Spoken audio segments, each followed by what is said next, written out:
The truth shall set you free.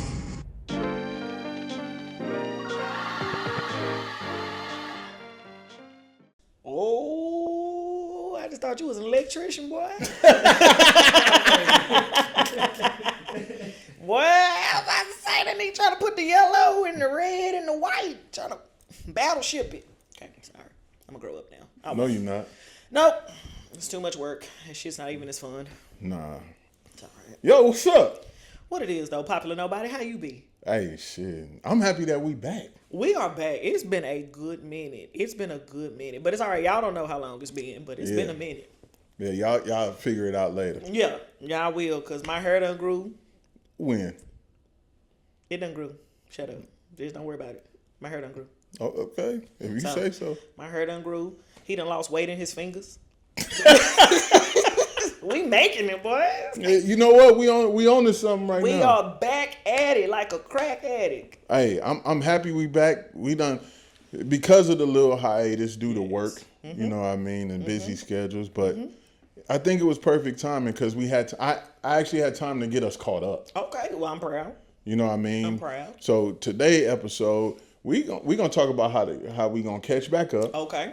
We're going to talk about the viral stuff that's happening on TikTok if people ain't paying attention to us. Okay, let's go with it. You know what I mean? And the growth we having. Because we have emotion. Hey, man, in the ocean. It's a motion party you cannot get in. Don Julio, Anjin, four heads love me. My mama said my head big because I'm smart. Your mama also did. So is Harriet Tubman. Does that not make her a bad bitch? No. Okay, well, shit, whatever. Haters gonna hate and say it's fake. Do you know whatever. anybody that met Harriet Tubman? No. So I don't believe it. But then you say your daddy birth certificate say colored. It say Negro. That's even older. But hey, Pops, I love you. Your son just ain't shit, but I love you, Pops. Like, I don't blame him on you at all. Like, you did the best you could. He did. Yes. I understand. It's okay. Yeah. It's okay. You know. Go back to the introduction. Come on, you in the middle Some of the people got a introduction. daddy and don't have a daddy, though. I don't give a fuck.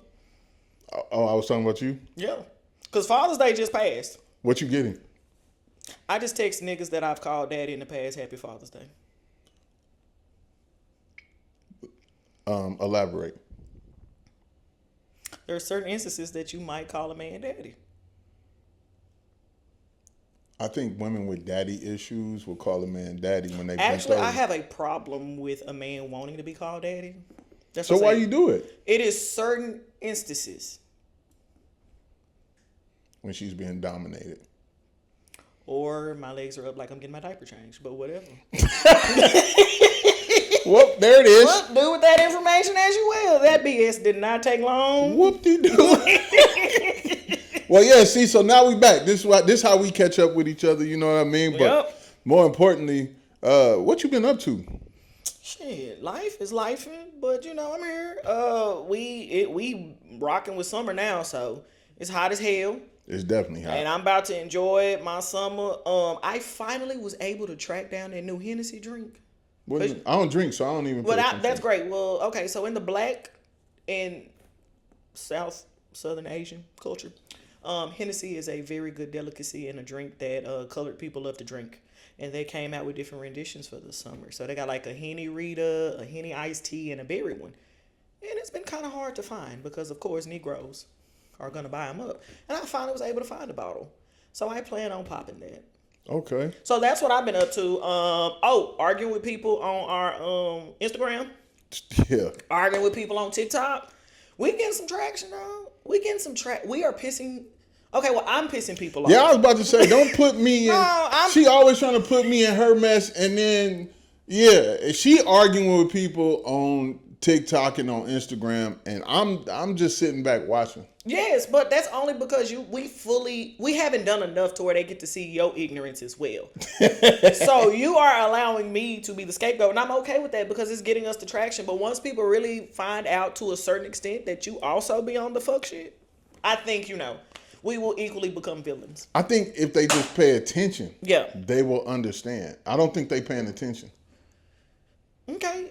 You know what? I give you that. Yeah. I would give you that because it's in there. Like, it's very coded. It's very underlying, but it's there. Yeah, I know, and it's okay. You make me be the scapegoat. but I'm with you. Okay. I'll be with you, though. You are with me like Smokey was with Craig when he was fighting Debo. I was also there when he counted them hundreds over. So I was with you.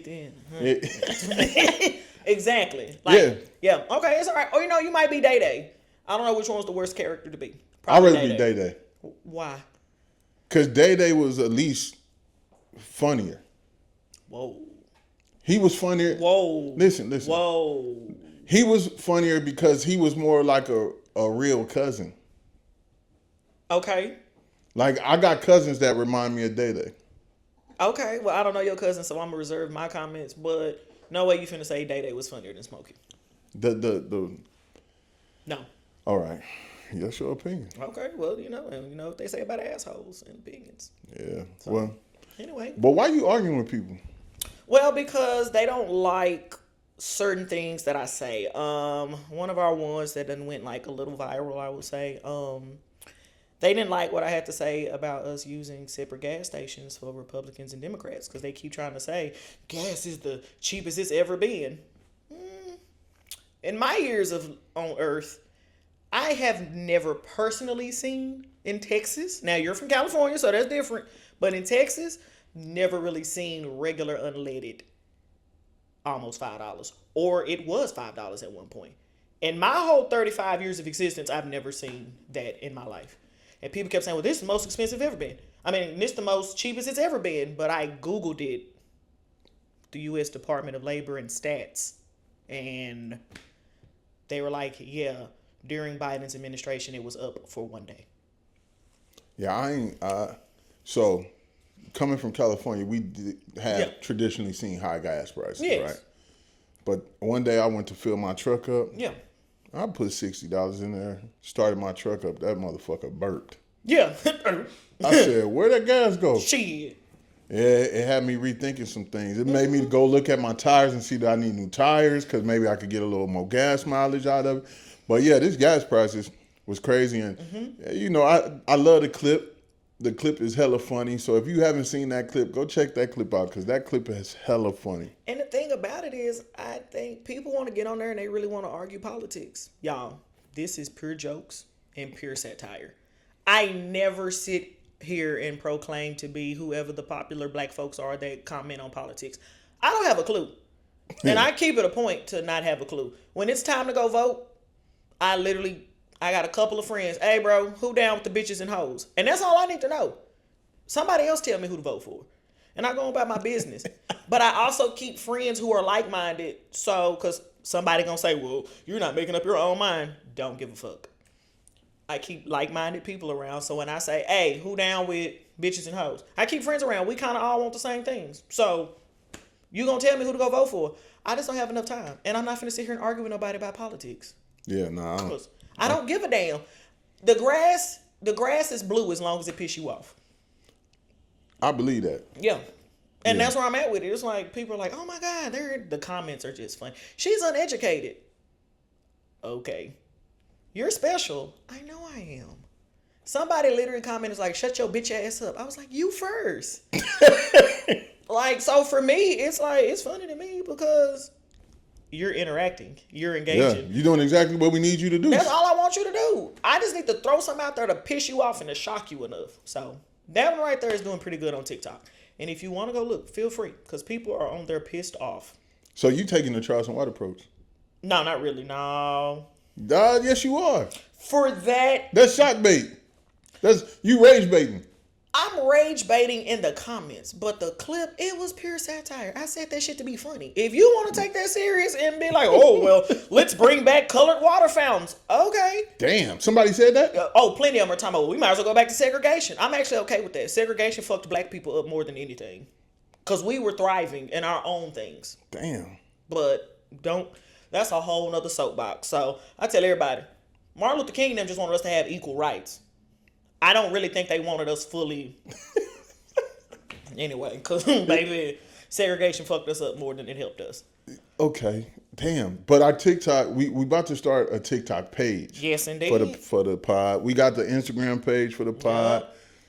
You know, Terica been holding it down. Like I said, I've been working. So she been holding it down, making sure the posts get up. And I appreciate the hell out of her for that. Because For sure. we getting that motion. So, We are. you know, we going to say the begging part to the end. Yeah, that's gonna be at the end. But yeah, and we got another one too, cause them men folk is mad. Cause I said if a man is almost 40 with no kids and never been married and single, like that's a problem. And I don't mind clarifying that. Our producer just gave me the signal to move your drink down here. Okay, thank you. Sorry, producer. I love grassroots because I can just look over and say stupid shit. But yeah, so yeah, the men folk was mad about that, and I'll just kind of want to clarify a little bit, not a lot, because that's gonna be for a whole nother level. About which part? The part about the men folk being lame without having kids and stuff. It ain't really the kid part. I'm just talking about a man over 40 who don't have any real commitments of anything. You talking about you over 40, you ain't never been married, never been in a long-term relationship, never this, never that. There's a problem. Okay, so let's flip that though. Mm-hmm. What about the lady that I don't want to have kids, I don't want to get married, I don't want to do none of that. Is that an issue for them too? Everything's an issue. Anything that women do is an issue. Nah, you saying like... Oh, so is that woman also a red flag? Yeah. Could be too. But the way I look at it is, in society with societal norms, it's supposed to be the men are the choosers, right? Y'all are the hunters. Y'all are the one that... Because a woman... Hell nah, they do it. Like, women can go propose to a man. Yeah. But I just feel like traditionally, it's one of those in more traditional roles. The men are the one like, hey, if you want to seek a relationship, then the relationship happens. Because how many women go out to seek a relationship with a man and that shit don't happen? But a woman will know that she want to give him some coochie that night before he... As long as he don't say shit stupid. Yeah. As long as he don't say nothing stupid. He in that thing. But do you know how many of your fellow brethren gonna say some stupid shit? It's because they be horny. Yeah, and you're gonna say some stupid shit. Like, yeah, I know you want to give me some ass. Well, damn. Now that was a challenge. Now I don't want to, huh? Now I'm gonna have to not give you no ass. Because now you done said, oh, I know you won't. Okay, sir. Now I'm turned off. Thank you. Like... sometimes you just want to feel like you a little coy. Like, ooh, it just kind of happened. No, now you done sat there and made it awkward. Now I don't want to do it no more. Would you do it the next day? No. It depends. Again, if he keeps saying stupid shit, it's just never going to happen. Like, that's just me. So, yeah. That right there, the men folk are mad. They said women need to quit commenting on man stuff. Okay, cool. Yeah, and let me defend a little bit. Go ahead. Because they think that in that episode, y'all was just on here bashing men and going crazy, and that I wasn't sitting here. Mm-hmm. So to our viewers, I was sitting right here in this same chair. Mm-hmm. They wasn't really bashing men, but they was bringing up valid points. Mm-hmm. And some guys in the comment section were saying some way outlandish things that I went back in the comment section for to get clarity as a man as well. And still had none. Yeah, I still didn't get no clarity. Me either. But I'm not going to just let y'all come at them and think that I'm going to sit right here and let us get bashed. No, it was an equal conversation. We had our moments, but when we clipped it, that clip was one of the best ones. And so, yeah, but no, we definitely get our fair share of debate in when it comes to men and women topics. And we not trying to debate. We really just trying to have conversation and get clarity from both perspectives. But when you get in the comment section and you say some way out shit. And when you get disrespectful, I don't take the Michelle Obama route. Yeah, did you see they just had to take the route different? So I was watching the UFC fight that night. Why? I like UFC. I like UFC. They turning the White House into a trailer park. Anyway. Yeah, I do feel it was real. This is giving real two cousins mud wrestling in the backyard. It was real Coachella-ish. Did you see like the concert and all that? No, I refuse. So they had a whole concert. Okay. And all of that like in the background. So it was like the park area had their section, like a concert and the food trucks and all that. Then there was a separation, and then that's where the fight was happening. Is this where they supposed to be building that ballroom? Or is that on the other wing or something? I don't know. But I did feel like that was something that you should never... If you got to have Secret Service to get close to the White House. How they let all these people and then they used the White House as a locker room. That was crazy to me. But I did see the fight where after he beat a buddy from Houston's ass, he dogged him. He dogged him. And then he said that comment. I ain't gonna say that comment because that's highly fucking disrespectful. Yeah, that was very disrespectful. Even though you trying to be funny, that's not a funny joke when it comes to somebody of that status. Somebody of that caliber, somebody of that status, but more importantly, the first in the White House. Exactly.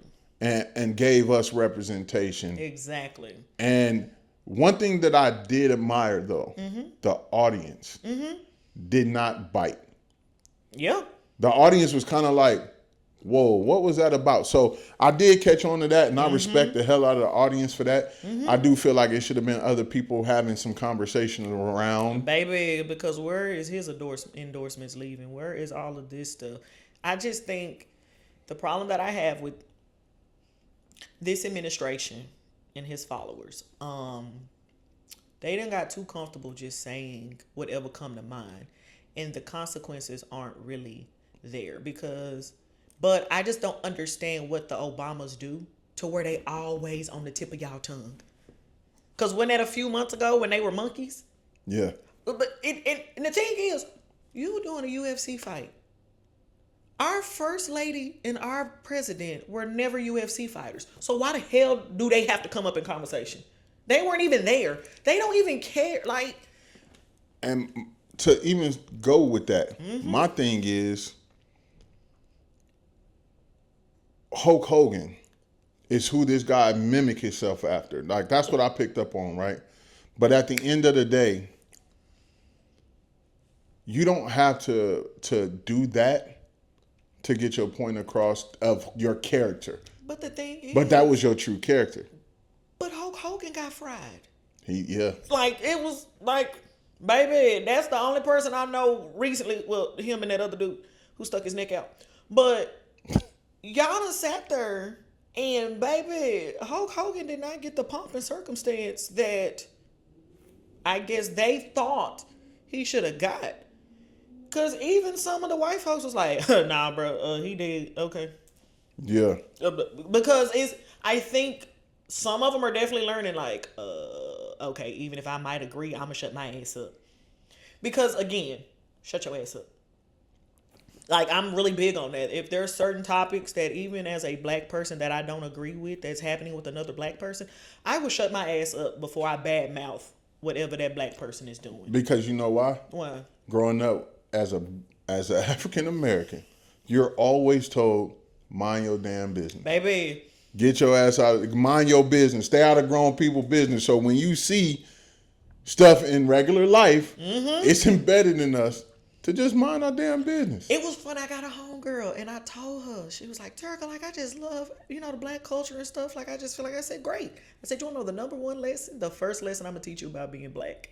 She said, what? Mind your damn business. That's it. And I went around asking other black people, and I was like, what's the number one rule? They was like, mind your business. Like, I don't know what happened on the Atlantic slave trade, but somehow it got off that ship to mind your business. Mind your business. Why? Mind the business. But even go back now and look at old slavery movies. Look at all that. When a slave was getting beat, niggas turned their head and turned the baby's head and said, don't look, just... And then they came together afterwards. And was like, how can we support you right now that your ass is whipped? Yes. But when it was getting whipped, we minded our business. But it's kind of, and it's also like we bite our tongue too. It's one of those things like, well, you never really had a corporate job, but you've had enough. I got a lot of corporate jobs. Okay, I'm talking about well, you know what? Yeah, you're right. You've had that. How many times y'all done had a meeting? And then what do black folks do in the parking lot after the meeting? Gather. We're having our own meeting. Y'all hear that bullshit, man? Because in that meeting, okay. Because we understand it's not going to necessarily help the situation, but let me mind my business. But when I'm finna get out here, y'all finna know my damn business later on. Like, baby, if you don't got it, y'all hear that book? Yeah. That was very, yeah. So speaking of something like that, I just had a recent situation happen where, Juneteenth just happened. Love Juneteenth. You know what I mean? Yes. And one of the companies I work for, Okay. closed down for the day. Okay. As you should. It's a federal holiday. Right. And so, but before it became a federal holiday, it was brought up. Okay. And I was part of the reason why they moved it into action to close before it was a federal holiday. As it should be. And so I get a message and somebody was like, hey, you need to do more. You need to speak up now as a representation, a part of this brand. You should be saying much more and doing this. And we get told that we should look up to you and la la la. And so my first initial action was, boy, you don't understand what my name did for you, even in that moment, in this moment and that one. Exactly. And I took it a little offensive at first. As you should. And then I said, you know what? Let me think about this to how I need to answer him. Because obviously, I think a lot of us are reactive to certain things. When it really could be an educational opportunity for somebody. Okay. So I just sent him a message back after I said all the motherfuckers in my head. My favorite thing I used to do was type out an email of what I really want to say. And then don't send it? And then delete it, yeah. Or send it to my homegirl and shit like, girl. No, I didn't. I was. No, I just send it off to somebody who know, like, okay, Turk on that bullshit. Okay, this her throwaway email, but she felt good, so now I can, yeah. Yeah, no, I didn't even do all that. I just made a phone call and then I talked it out. Yeah. And then I responded back and said, obviously, you don't know me. But what does your schedule look like today? So me and you can have a conversation. Because I guess I got to tell you all the things that I've done for. Oh, you better than me because I haven't got to tell you shit. No, but I wanted, because obviously, if you're the one saying that you're hearing all of this and other people are saying this about me and all of that, then you're the voice because you had the balls to come DM me. Okay. So let me get rid of the cancer.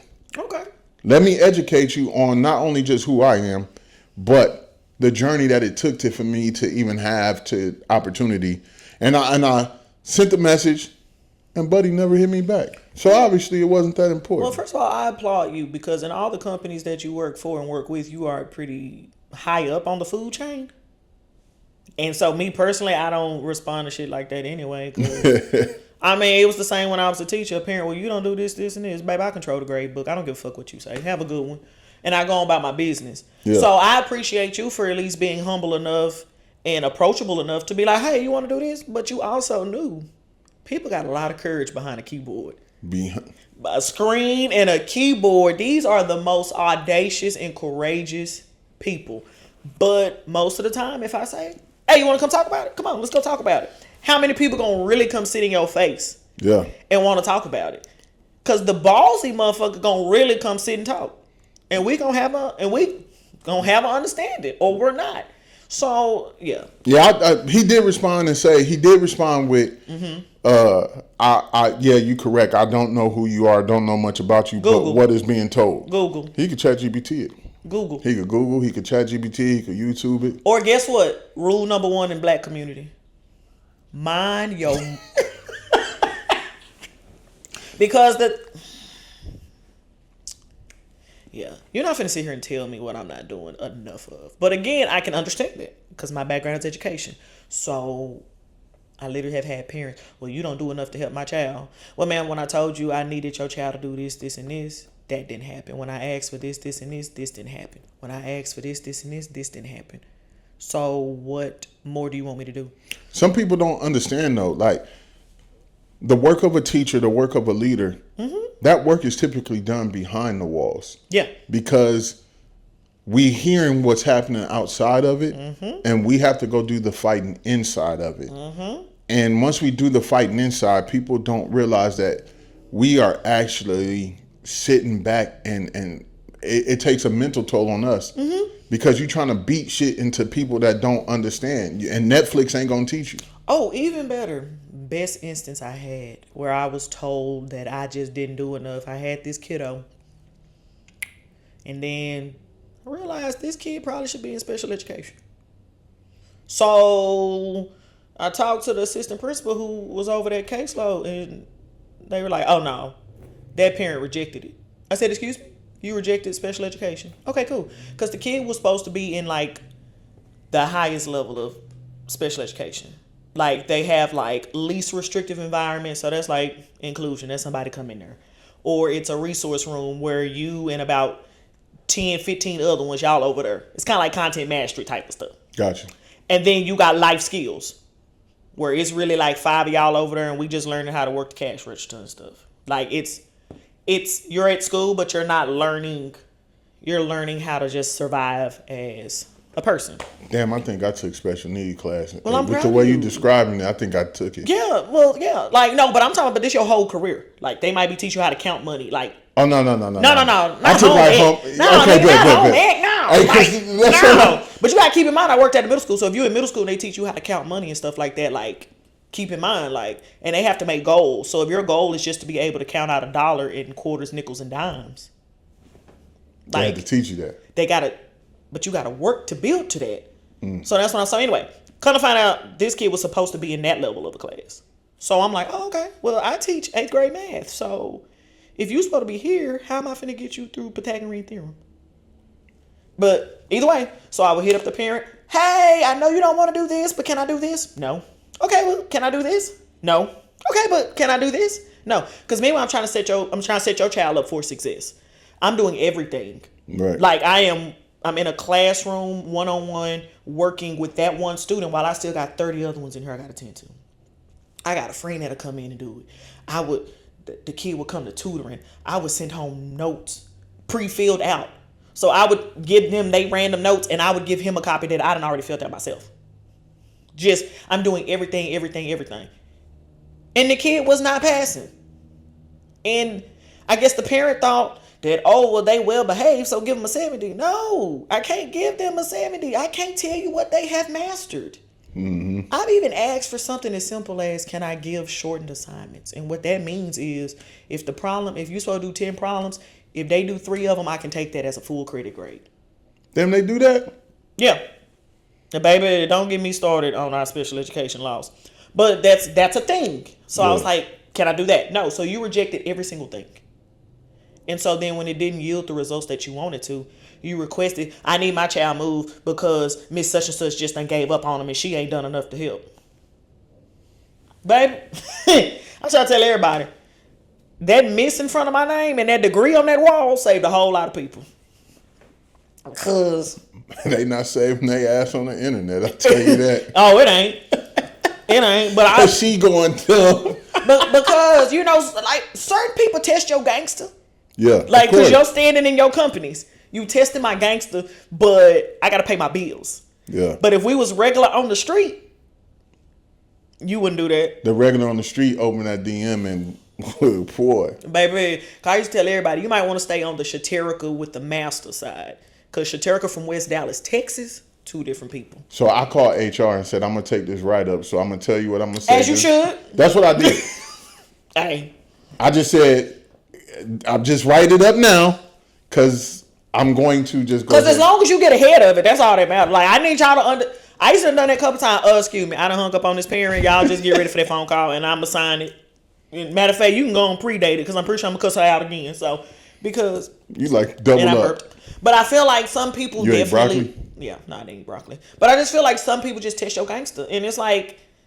And I think people need to understand that it don't matter what status you hold, I'm still a person first. Like, yeah. And it's only so much pick, I'm gonna let you do before it's like, okay, come here. Because sometimes you have to show a motherfucker that you too. All right, motherfucker. Yeah, I agree.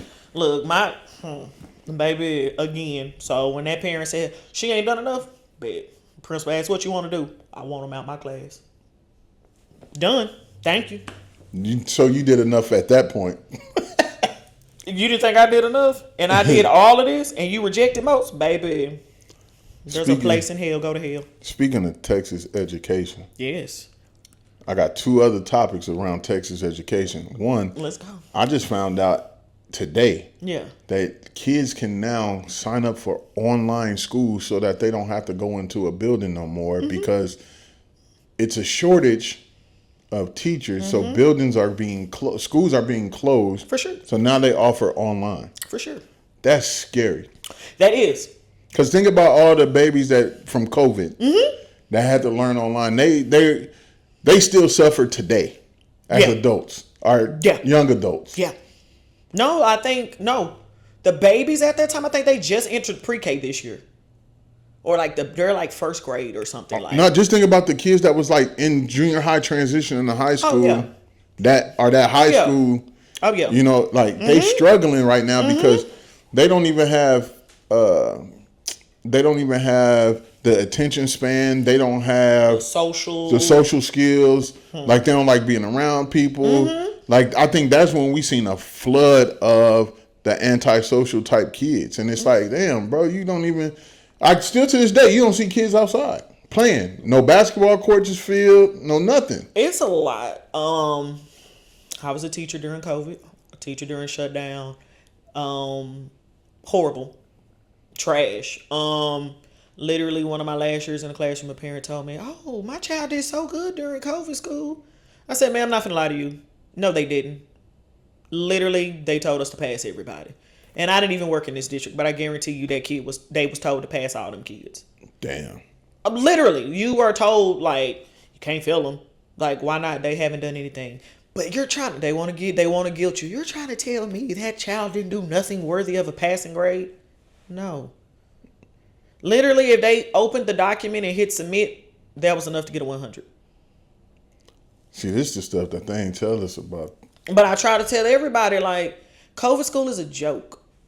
Online school is a joke. And the reason why I say that, when I was in the classroom and I would have kids who would come in, keep in mind, I ain't been in the classroom since 2024.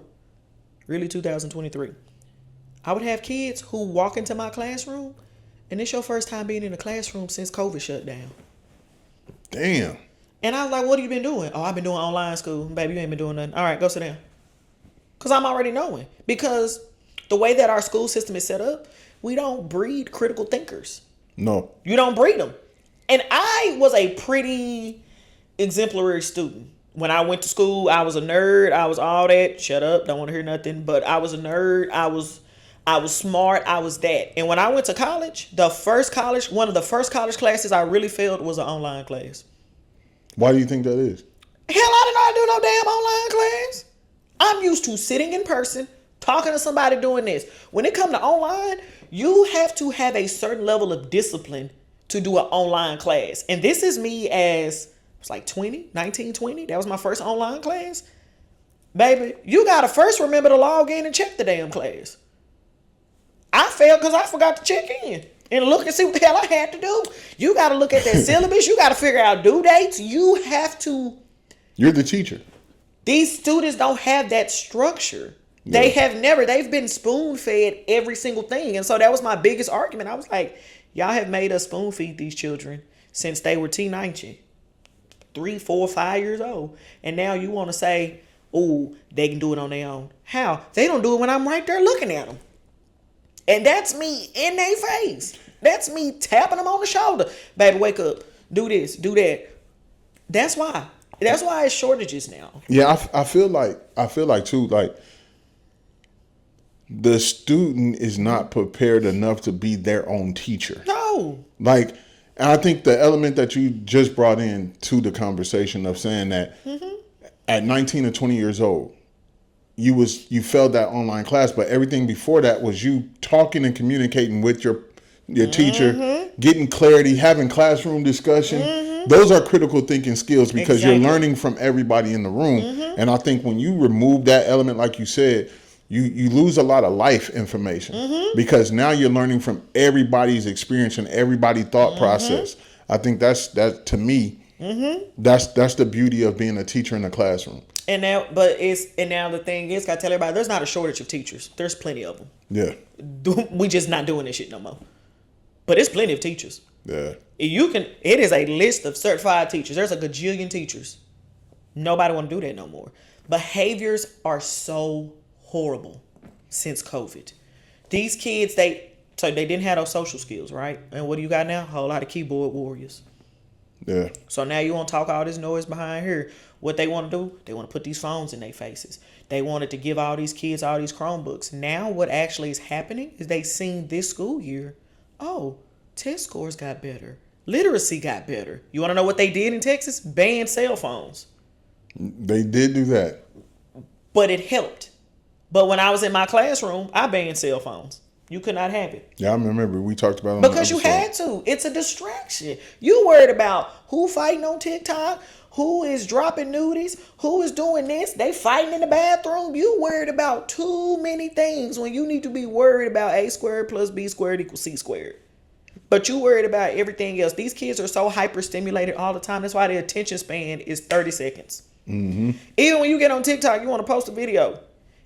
Ain't nobody watching it longer than 10, 15 seconds.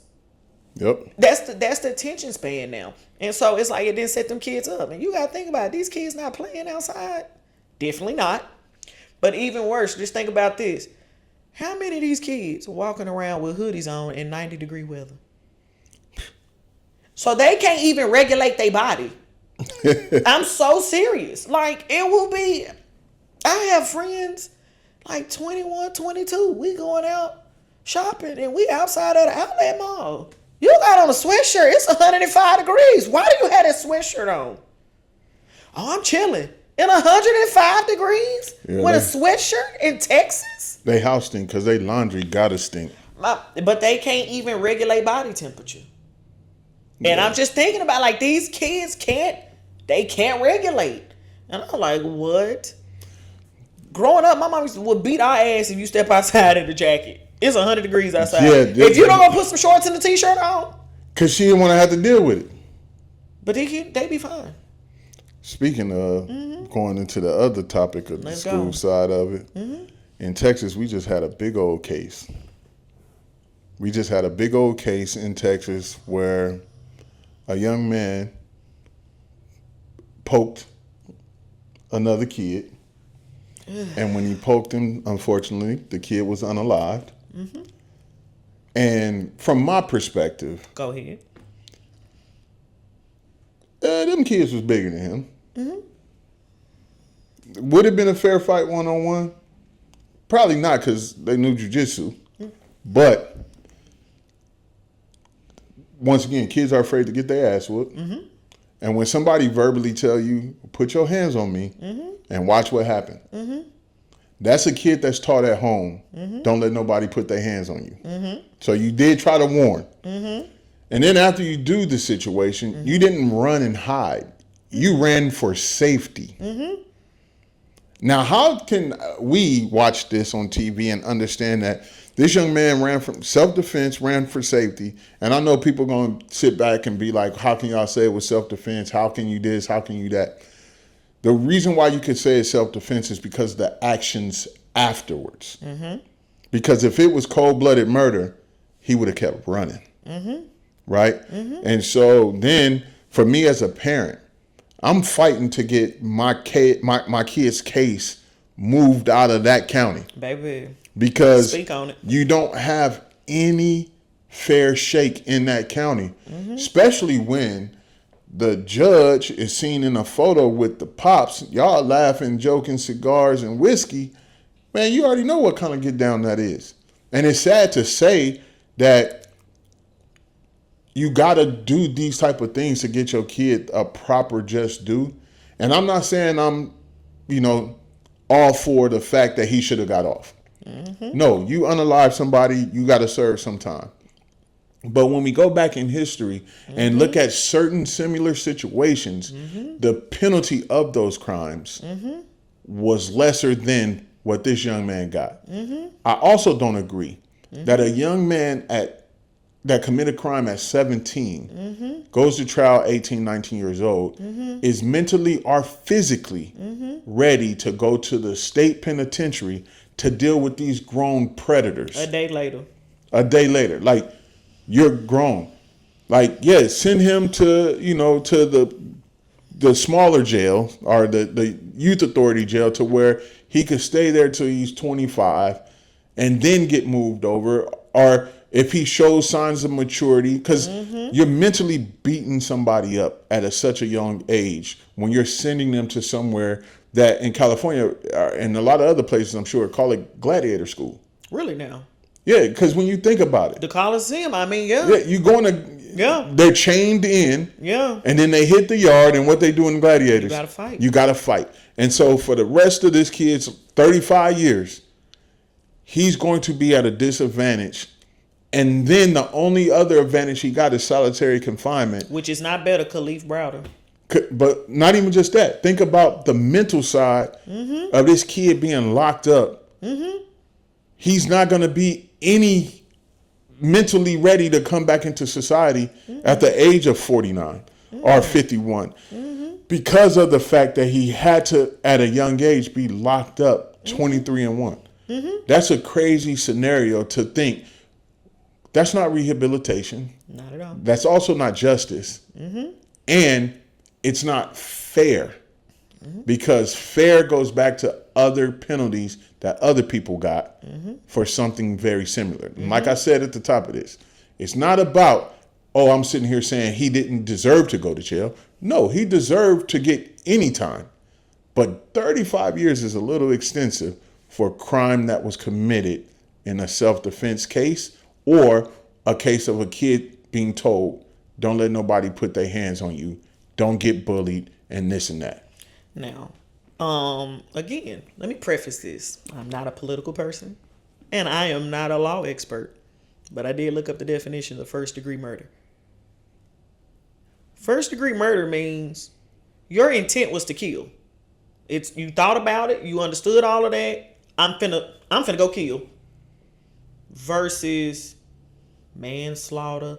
We had a lot of different things. So y'all trying to tell me, and I'm so tired of hearing the discussion of why would you bring a pocket knife to a track meet?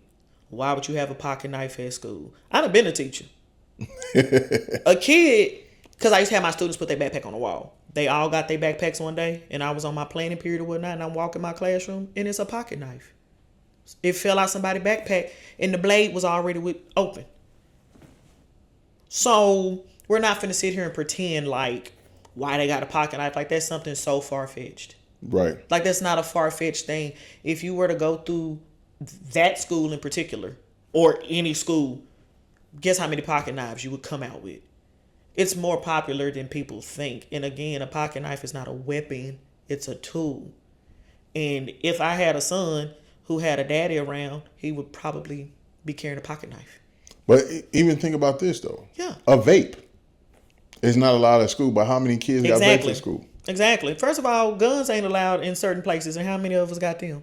Like, it's just, and the thing is, and I think the thing that black folks, we're not saying, oh, he didn't deserve no time. No, get a consequence. We just want a fair trial. A fair consequence. That's a fair trial and a fair consequence. Because it's the same thing with being black in America. That goalpost move every time. For us. It moves for us. It don't move for nobody else. But it moves for us. And you try to think about that was a very heavy week. Because we just had a man get off for chasing a kid down, shooting him in the back, and get off.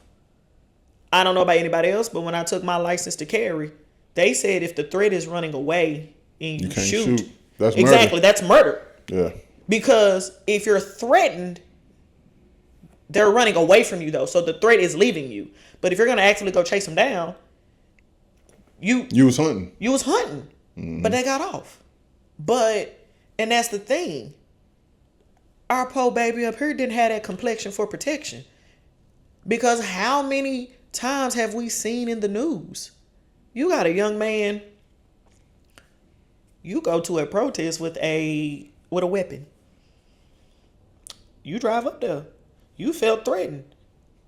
But you walking around a protest with this machine gun.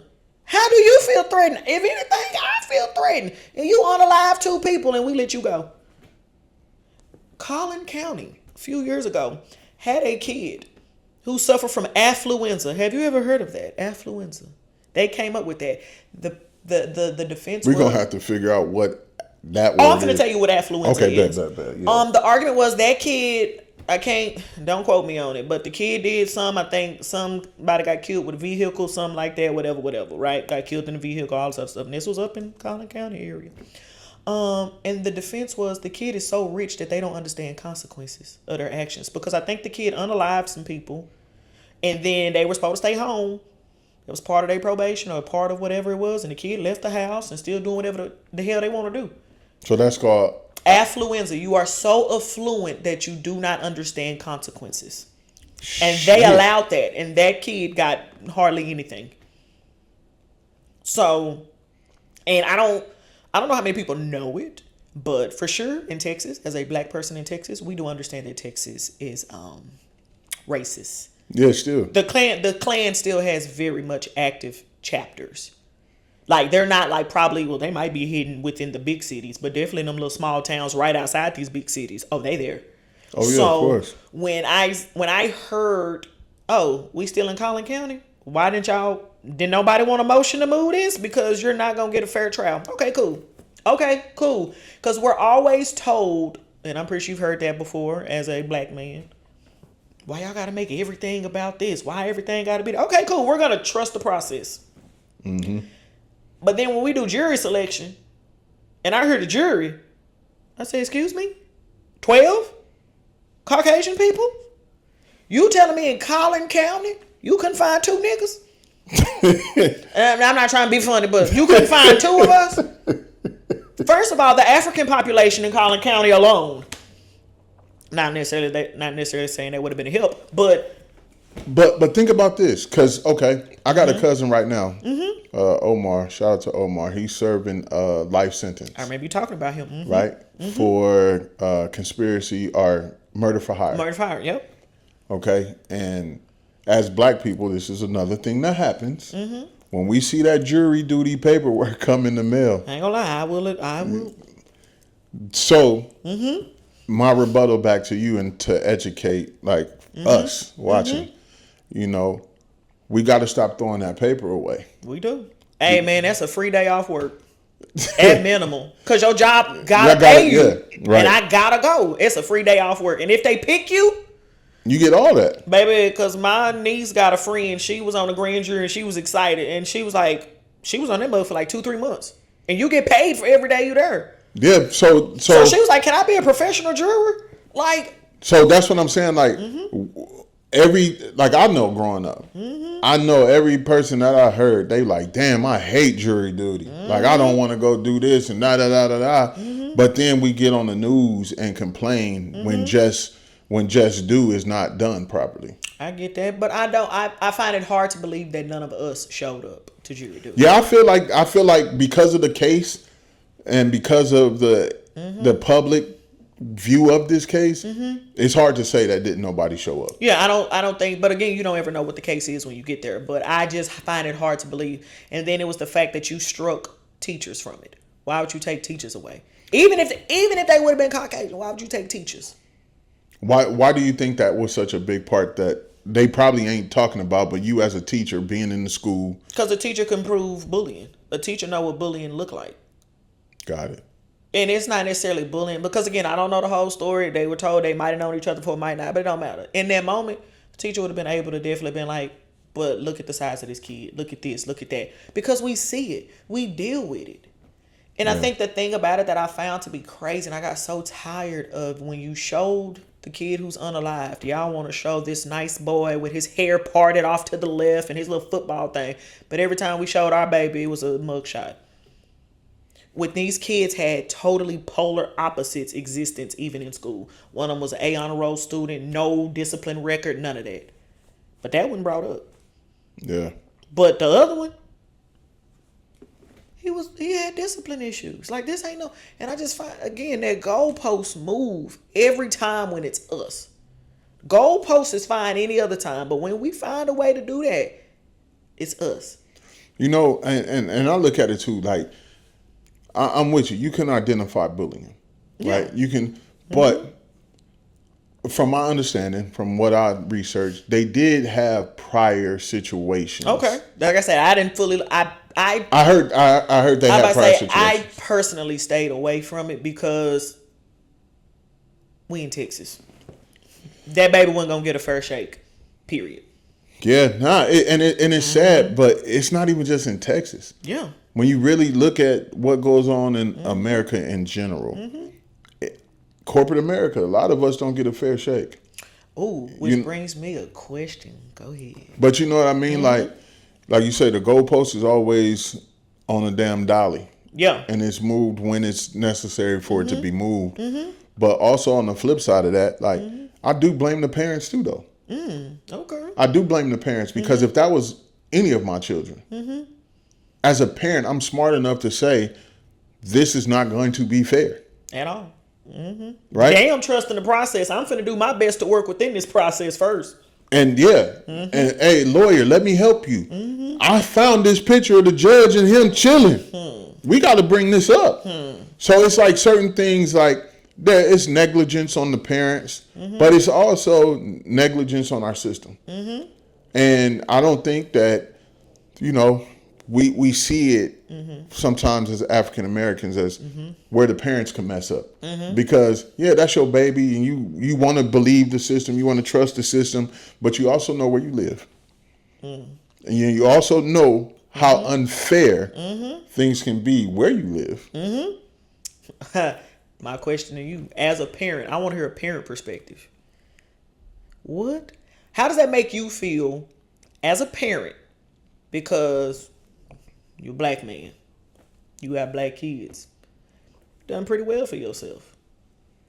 But what is the thing we want to do? We want to go put our kids in the best little neighborhoods and in the best schools and all of that. How do you feel as a parent that I'm putting my child to a certain extent in harm's way to deal with a different type of stuff? Because I'm going to go up north. I'm going to go to Collin County. But now my kid got to deal with a different level of racism that they might not have had to deal with if we stayed in the south part of Dallas. Now we got to deal with you now finna be stereotyped, or now you finna be racially profiled. So now it's like, now you're putting them in harm's way in a different way. And now, so that's one part. And then part two, how do you think this situation now will now make black parents think maybe again before it's like, ooh, is it really worth going up north, so to speak, for that? Because now we see what the potential is. So I'm different, and I can speak to it in a different way. Go ahead. So when our son was in high school, we live in a nice area. You know what I mean? And I remind him all the time, you grew up with your pantry full. Yeah. So your thought process of survival is a little different than somebody else whose pantry was empty and they had to go hunt. And so he was at a high school, and his freshman year, we removed him from that high school. And it was a nice high school, right? We removed him from it and then moved him into a private school, because that's the thing, right? You work hard, you can afford private school, better education, better this. It ain't a better education, but he hated a whole it. Different. Yeah. He hated it. So he hated the original high school, hated this private school. So now, like, shit, I think so many parents, for us as African American parents, we let sports dictate our kids' life. And because we allow sports to dictate our kids' life, we move them from high school to get the right position for them in sports. But we don't move them from high school to find their tribe. Yeah. If that makes sense. Yeah. And so after we left not Catholic school, after we left this private Christian school, it was like, okay, we got to get you out of there because you hate it there too. It started off nice, then you realize you seen more drugs and everything in a private school than you seen in this public school. Of course. So one reason you hated the public school on this side was because of the fake gang members. Yeah. Right? Yeah. Because you live in a nice neighborhood. Yeah. These kids all grow. So why are y'all so tough? Yeah. Right? Not tough. But you're not. Coming from California, he knows. Real gang. Exactly. So frustration there. You go over here, you got cleaner school, smaller classroom, better education for life skill stuff, but not necessarily. And then it's like, okay, what do? Do we go to Martin? Do we go to this school? Do we go to that school? And then I sit back and I said, I got to get him somewhere where he's around black people. Yep. So I took him to Kimball High School. Come on, Oak Cliff, OAKCLIFF. So took him to the Cliff. From me not being from here, Everybody like, oh, parents, you sending your son to Kimball, this and that, Oak Cliff, and my son did not miss a day of school. He loved actually going to school. And I asked him, what was the difference between those schools that made you? He said, I felt like I was home. See? It had nothing to do with football. It was the camaraderie and brotherhood he felt. And most people, as a parent, would say, oh, that's bad that your kid felt that way going into the hood. But that's where he felt the safest. He felt the most connected. His teachers understood him. He felt most seen. Right. I get it. But unfortunately, being in those situations, clear backpacks. People still got guns. I mean, it is what it is. Yeah. A few of his friends was unalived as well. Yeah.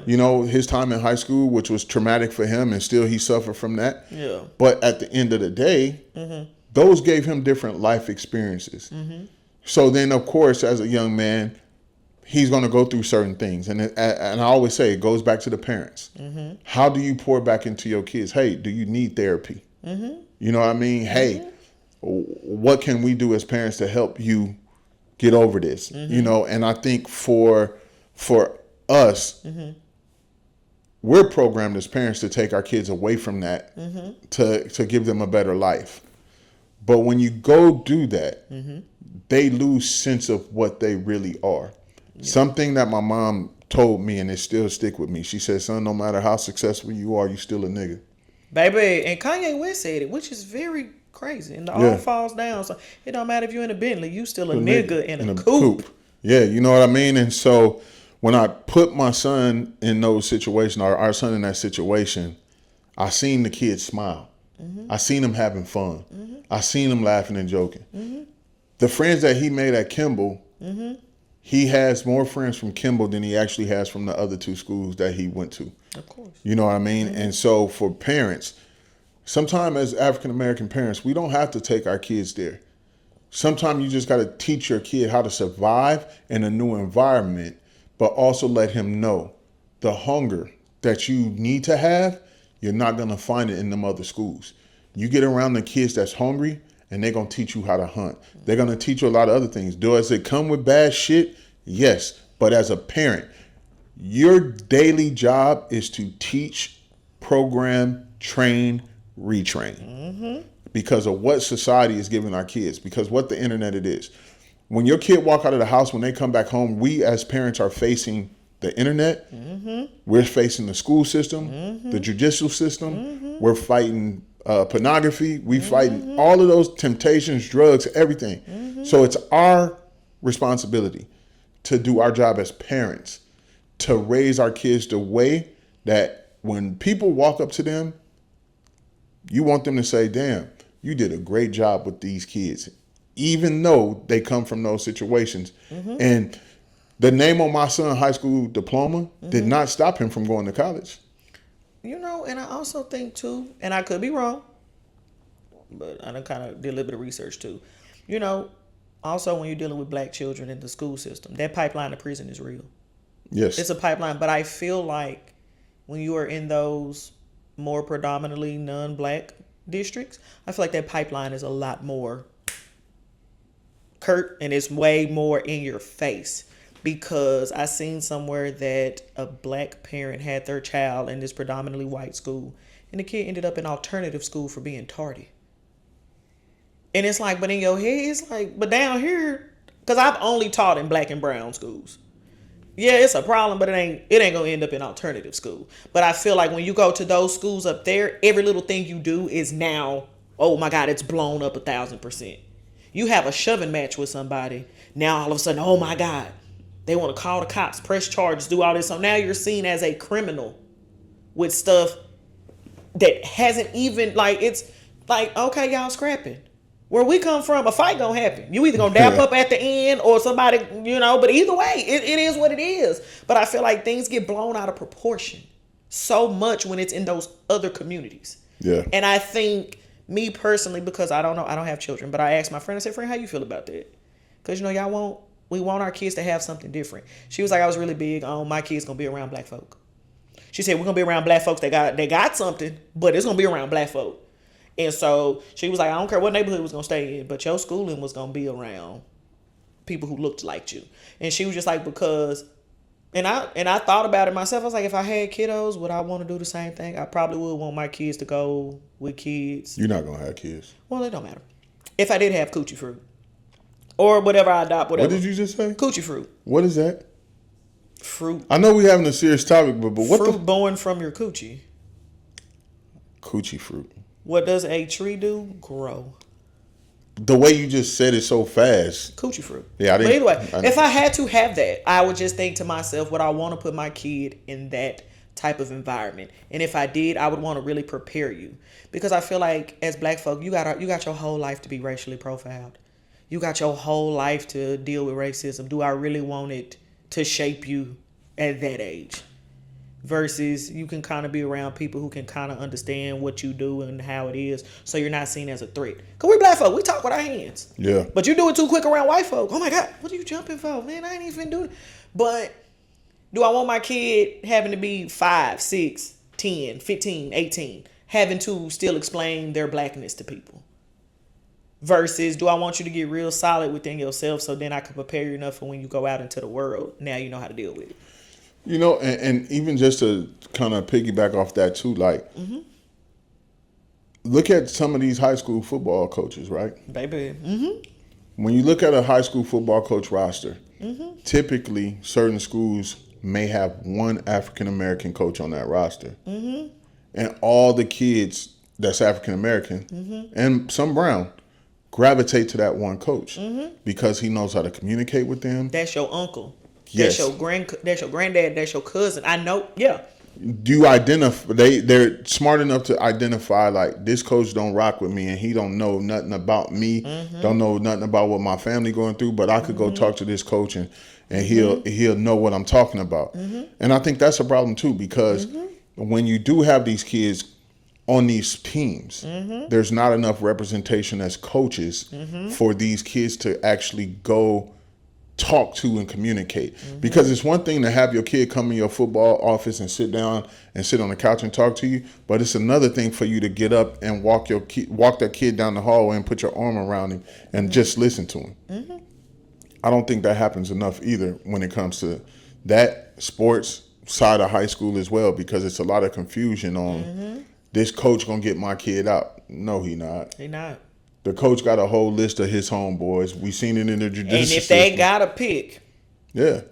It ain't going. And don't get me wrong, it happens in the black community as well. It do. Because these coaches be trying to fuck on these kids' mama. And let's be honest, if the mama not giving it up, the son not getting no goddamn where. Hey. Like, it's just what it is. It is what it is. Like, but you know, it was the same thing. Like, that is why, although education is not my thing, I mean, it pays the bills, whatever.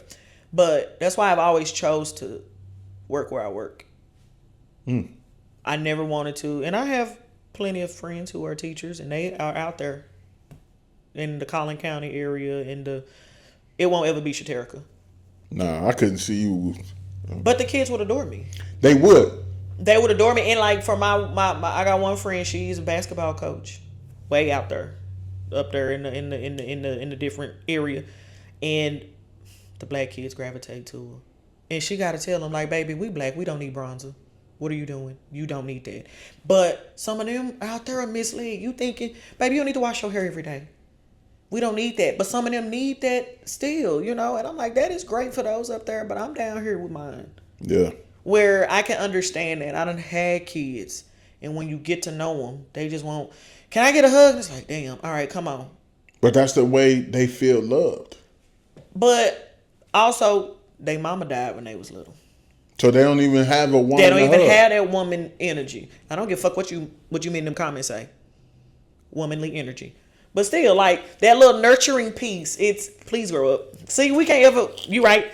But yeah, so, like, I would have that, though. The little girls, like, can I get a hug? Okay, cool. Boys, you get a dap up. I'm sorry your mama gone, but I'm not hugging on you. Like, it's just certain things that come with that. But it's still, like, those kids need that. Yeah. They need that. And it's one of those things, like, I even got on, you know, I used to get on the men at the barbershop. When we was in the barber school, and I just getting on the men like, why ain't y'all in here helping these little young boys? They gonna figure it out. How? Who telling them? Meanwhile, you got me over here, auntie, and then the men want to get them, leave them alone. They gonna do it. I said, no, they not. Each one teach one, Negro. These kids don't know. Go help them. And you know what? Them young men will message me on Instagram. Appreciate it, auntie. Yeah. You just worked hard to try to make me better. And I appreciate that. One of mine do it all the time. Shout out to you, Junior. Love you, boy. But Junior used to, auntie, I appreciate it. Because I used to just be like, hey, man, what you doing? You just sitting around here? Don't sit around here bullshitting. You need to go do your book work. You need to go do this, go do that. This some quick stuff y'all go get done. And I used to get on them men about it. It's like, because they need that. This world hard out here. Right. Just go do it. So, yeah, like, it's one of those things. Like, I get it. And, you know, and the problem is, as a teacher, I don't have as much influence as a coach do. Like, them kids, coaches is like a god. And I hate those men. I hate them because I done seen them. I done seen trash-ass men. Because the coaches is telling the kids, man, don't worry about your teacher. I got it. Exactly. I hate, you niggas suck. If you have ever told a kid, don't worry about it, I'm going to talk to you, you suck. And I know quite a few of y'all suck. And keep in mind, I done worked in the districts who have won the 3-peat championships. All of them. I done worked in all them districts. Suck. You niggas is trash. And I only say that because y'all could have done better with them black boys. Instead of teaching them how to get over, I had one coach at one school I worked with. He was on them boys' ass.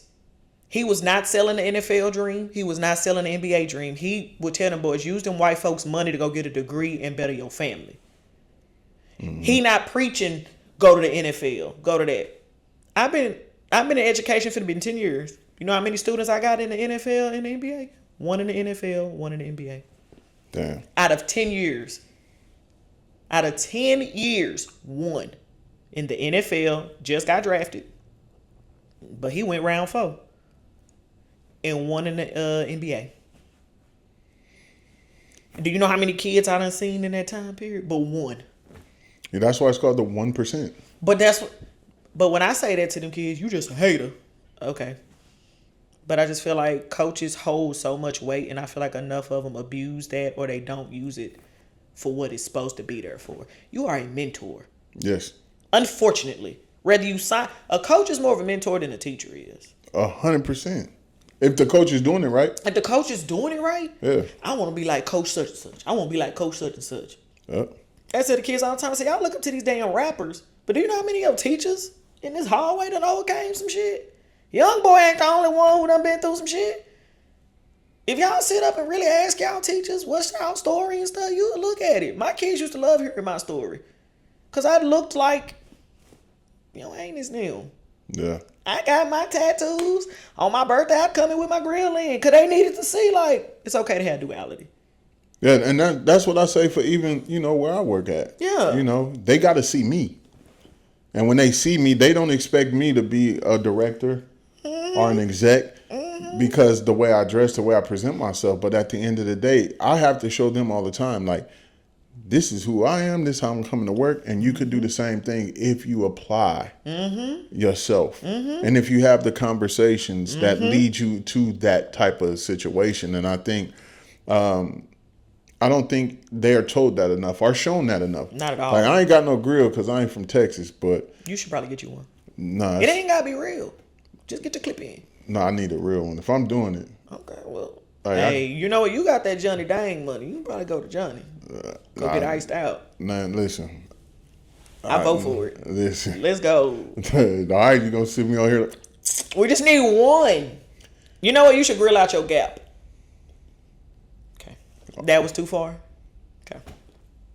Grill out my... I've been real light on you today. Sorry. We trying to get back going. You said my head was big earlier. I say that every episode. Okay, well. Okay. Everybody watching can see that motherfucker through the screen. The light behind you hit perfect. Whatever. I'm smart. It's light bulb moment. But yeah, sorry. Yes, but I vote for the grill. Kind of look like the Predator today with that head out. That's okay. You remember you started off saying my fingers lost weight. I'm proud of your fingers losing weight.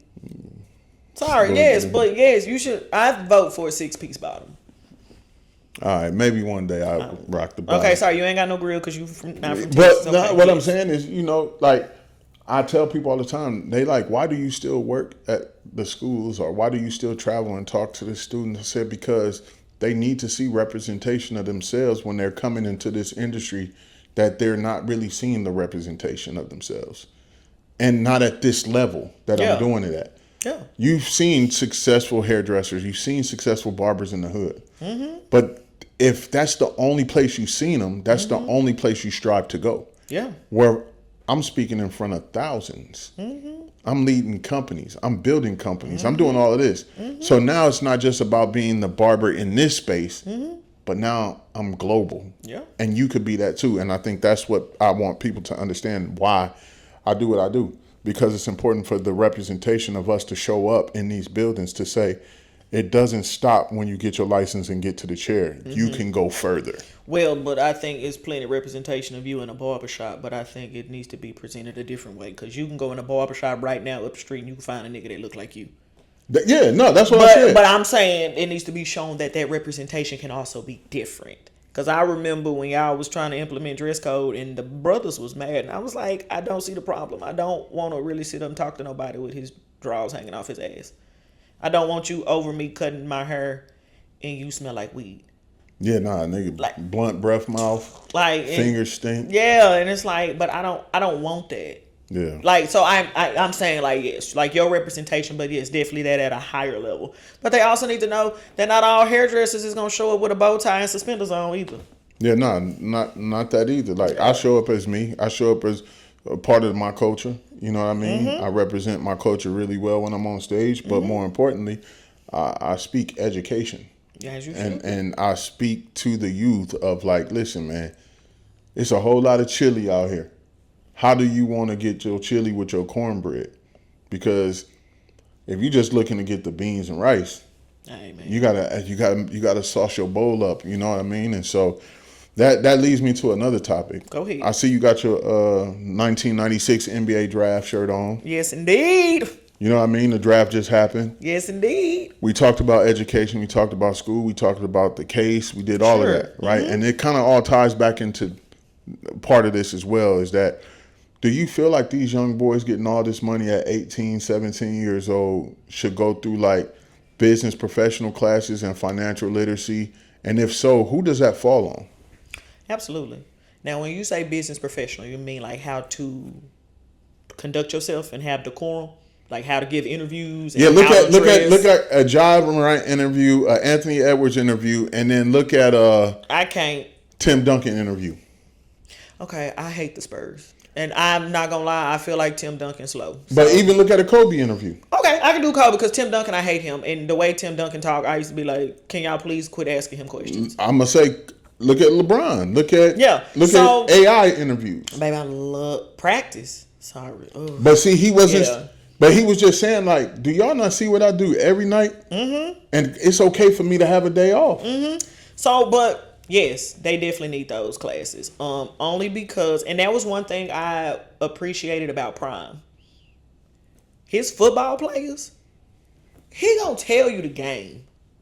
Period. He gonna say, watch out for this, watch out for that, do this, do that, do this, do that. He, in my opinion, Prime, no matter what people may think of him, even my own personal opinions of him, if you was a football player on his team, he prepared you for what's to come next. Yeah. And no matter which part. If you go NFL, great. If you don't go NFL, but I feel like he really prepared them for life when it came to that. Now, do these players need that? Abso-freaking-lutely.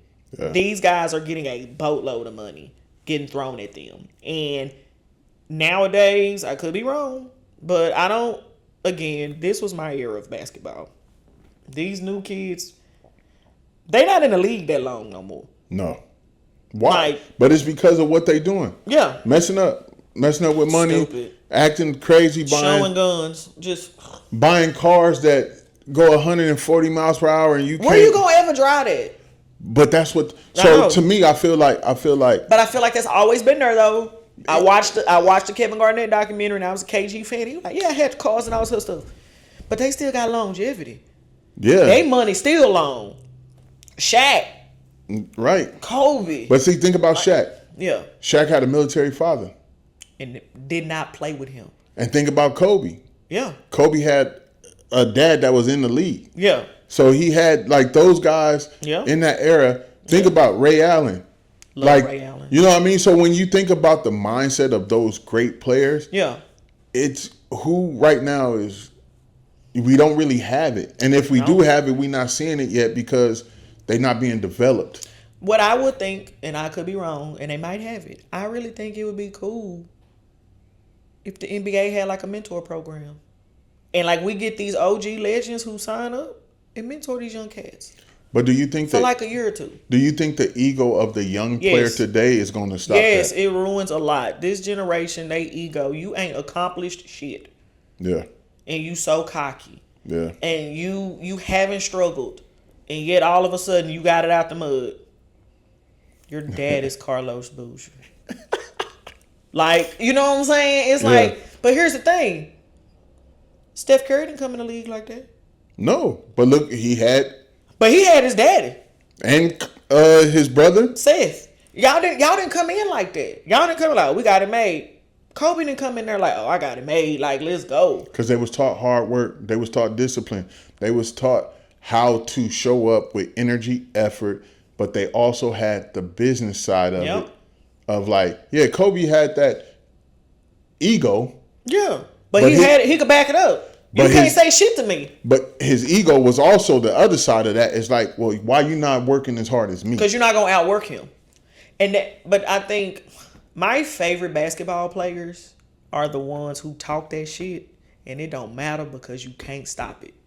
Right. My absolute number one basketball player, well, it's Vince Carter. Love Vince Carter. Because Vince Carter, he was just different. He changed basketball. Mm-hmm. He played above the rim. Yeah, he did. Period. And it don't matter. Come get this work. You can do what you want. You're not stopping this dunk. Number two, and really more like 1.5, Allen Iverson. I was going to talk his shit. But he was going to step on that court. And go crazy. He ain't got... They made 115 points and AI got 114 of them. But he was going to work. He was going to work. I'm going to talk my shit because... And I love that. Dennis Rodman. Look, and I'm not talking about the bad boy one. Not the Detroit Piston one. Although I love that one as well. But that Chicago 3-peat one, baby, you talking about I'm finna go get fucked up in Vegas for a few days. I'm gonna see y'all when I get back. And I'm gonna come back still kicking. But think about your uncle that went to work like that and then showed back up and did his job. Because it was just one of those things. It was like Michael Jordan. Michael gonna tell you, I'm getting 50 on you. And you're not going to be able to stop it. Yes, I am. How your mama doing? I done fucked your game up for the whole night. Over with. And I'm finna come out here and make 80 points on your ass. But they knew I can talk my shit. Because at the end of the day, it's going to be on me to back it up. And think about Kobe. That mindset. That Mamba mentality. Like, I was watching something the other day, and they was like, man, I'm tired of hearing people, young players say they got the Mamba mentality. They don't. You know what I mean? Kobe would still be in the gym right now. Not even in the league no more. But can you imagine Gigi? She would have been a monster. Because who her daddy? Do you think Kobe would have not had her in the gym? Right. Hooping before school? After school? But see, Gigi was being bred mentally and programmed. To do what? Mimic the work ethic of her father. And that's why it's so important for black men to be fathers to their children. Man. Because if you a fuck nigga, get out the way. Thank you.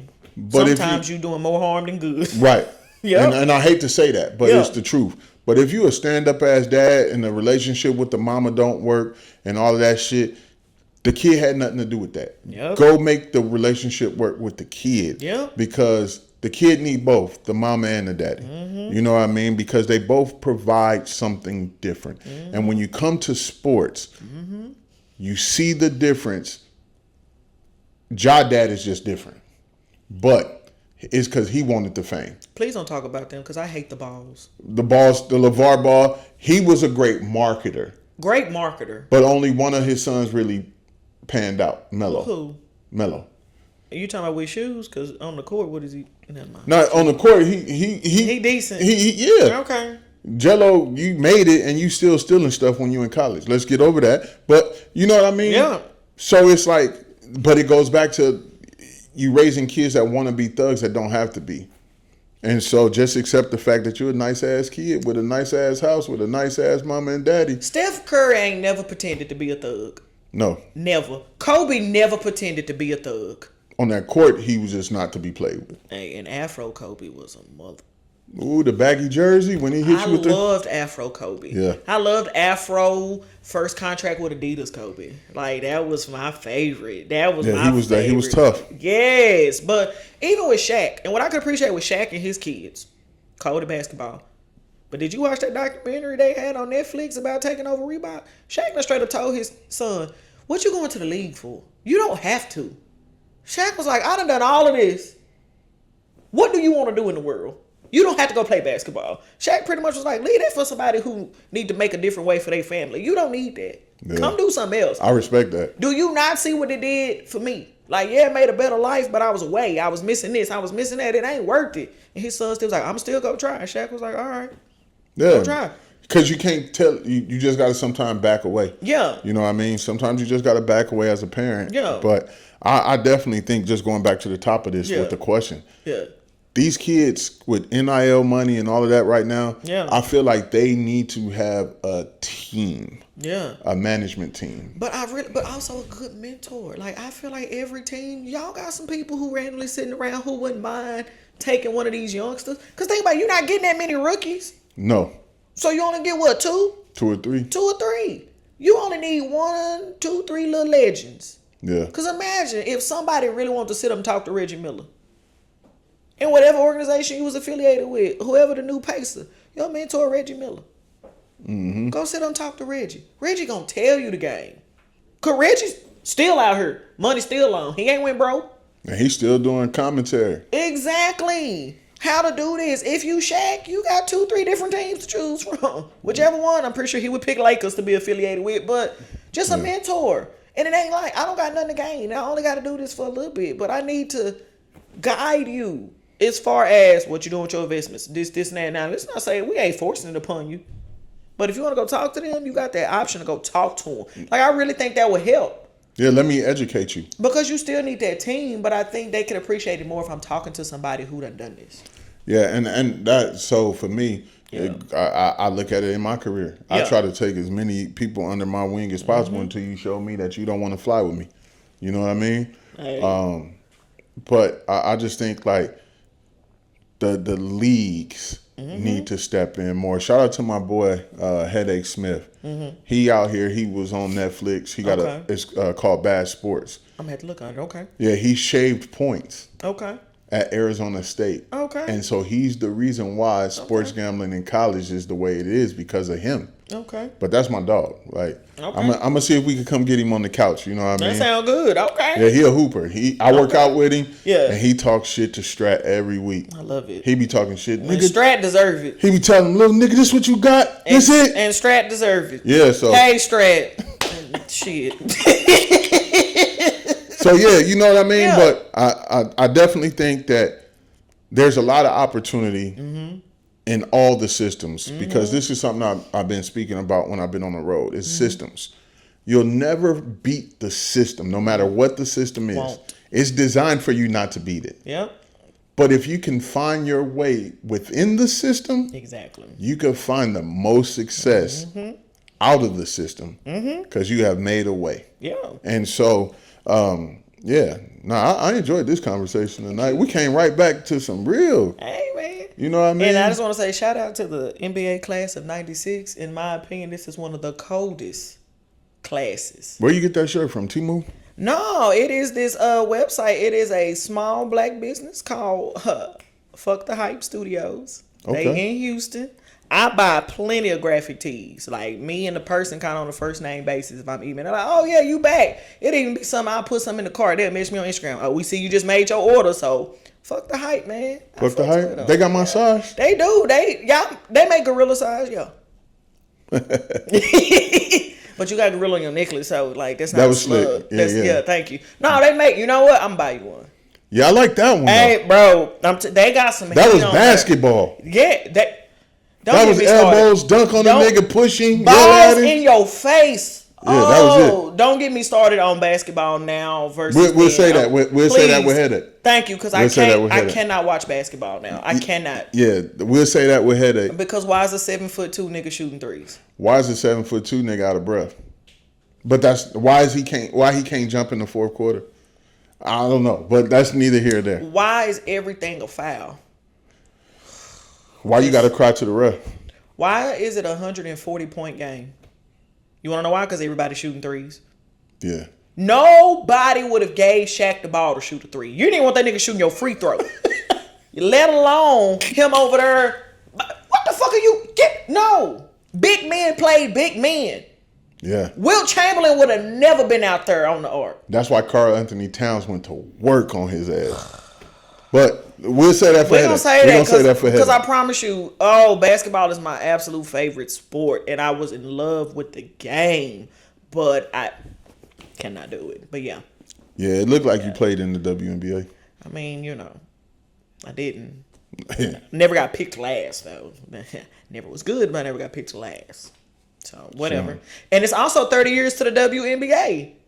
That started in 96 as well. So, it's 30 years to the WNBA. And I got to say, I have loved the way that the WNBA has grew in popularity. Love it. Have you been to a WNBA game? Yes. How long ago? When Lisa Leslie played for the Sparks. Okay. What? You asked me when. I know. I need you to. You can't ask me. That's murder. Whatever. Yeah. Okay. Sorry, friend. Don't you come for me. Don't you do it. Let me just say right now, I'm not playing with you.